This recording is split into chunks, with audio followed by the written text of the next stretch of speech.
স্বপ্নে দেখলেন যে আল্লাহ ইব্রাহিম আলাইহিস সালামকে যেন ডেকে বলছেন, ইব্রাহিম তোমার সবচাইতে প্রিয় জিনিস আমার জন্য কোরবানি করে দাও।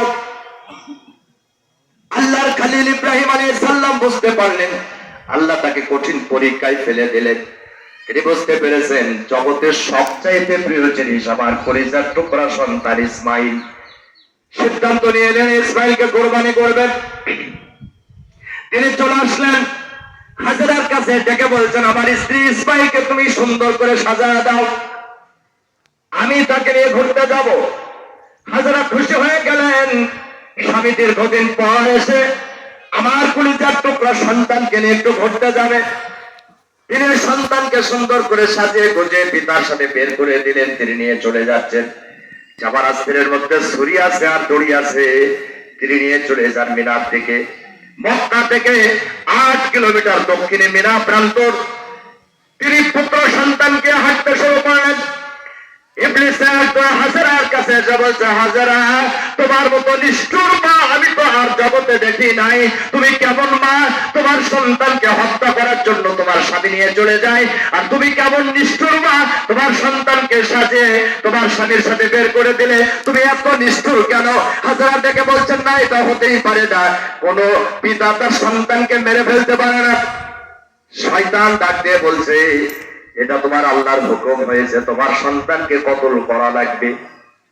হাজেরার কি ইমান ছিল? ডেকে বলেন, আমি বুঝতে পেরেছি তুই ইবলিস, আজাদিল ইবলিস শয়তান, আমার কাছ থেকে দূর হয়ে চলে যা। আমার আল্লাহ যদি আমার ইসমাইলকে কোরবানি হিসাবে কবুল করেন তাহলে আমার জীবন ধন্য হয়ে যাবে, আমার কোনো দুঃখ যন্ত্রণা থাকবে না। বলে সুবহানাল্লাহ। শয়তান বিতাড়িত হয়ে চলে গেল। হযরত ইব্রাহিম আলাইহিস সালাম আর ইসমাইলকে বারবার ধোঁকা ফেলতে চেষ্টা করলো। ইব্রাহিম আলাইহিস সালামকে ধোঁকা ফেলতে পারলো না। ইসমাইলের কাছে এসে ডাক দিয়ে বলে, ইসমাইল কোথায় যাও? বলে পিতার সাথে দাওয়াত খেতে যাই, ঘুরতে যাই। শয়তান ডাক দিয়ে বলে, ইসমাইল তুমি বুঝতে পারোনি, তোমার পিতা তোমাকে হত্যা করার জন্য মিনা প্রান্তরে নিয়ে চলে যায়, ওখানে যাবার পর তোমাকে হত্যা করে ফেলবে। ইসমাইল ছোট্ট ছেলে ডেকে বলে, পৃথিবীর কোন পিতা তার সন্তানকে মেরে ফেলতে পারে না। আমি আমার পিতার নয়নের মণি, আমার পিতা আমারে ভালোবাসেন, আমাকে অন্তর দিয়ে ভালোবাসেন, কারণ বৃদ্ধ বয়সে আমাকে আমার পিতা পেয়েছে, এজন্য জীবন দিয়ে আমারে ভালোবাসে। আমার পিতা আমারে কখনো হত্যা করতে পারে না। ইবলিস ডাক দেয়া বলছে, তোমার পিতার উপরে তোমার আল্লাহর হুকুম হয়েছে, তোমারে মেরে ফেলবে, তোমার কি জানের মায়া হয় না, তোমার কি প্রাণের মায়া হয় না? ইসমাইল তখন বলল, আমার পিতার প্রতি যদি আল্লাহর হুকুম হয়ে থাকে